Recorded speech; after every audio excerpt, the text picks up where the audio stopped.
ये एक बहुत ही संवेदनशील और विचारणीय प्रश्न है। क्या हमें संविधान की प्रस्तावना से धर्मनिरपेक्षता और समाजवाद शब्दों को हटाना चाहिए या नहीं? इसका जवाब ना तो बिल्कुल हाँ में है, न बिल्कुल ना में। आइए दोनों पक्षों को समझते हैं। पहला सवाल, धर्मनिरपेक्षता हटाना चाहिए या नहीं? धर्मनिरपेक्षता का मतलब है राज्य किसी धर्म विशेष का समर्थन नहीं करेगा और सभी धर्मों को समान दृष्टि से देखेगा। नहीं, हटाना चाहिए। तर्क है कि भारत एक बहुधर्मी देश है जहां हिंदू, मुस्लिम, सिख, ईसाई, जैन, बौद्ध सभी हैं। धर्मनिरपेक्षता हर व्यक्ति को अपनी आस्था के अनुसार जीवन जीने की आजादी देती है। ये सामाजिक सौहार्द और शांति के लिए जरूरी है।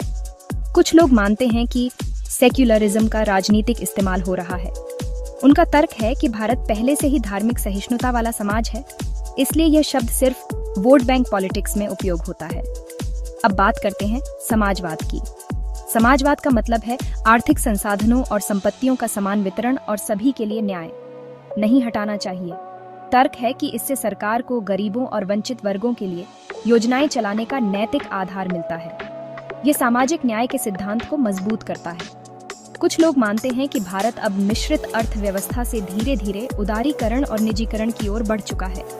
उनके अनुसार समाजवाद का सिद्धांत अब प्रासंगिक नहीं रहा, क्योंकि बाजार आधारित अर्थव्यवस्था की जरूरत बढ़ गई है। संवैधानिक दृष्टिकोण से देखें तो ये दोनों शब्द 1976 में 42वें संविधान संशोधन के तहत इंदिरा गांधी सरकार द्वारा जोड़े गए थे।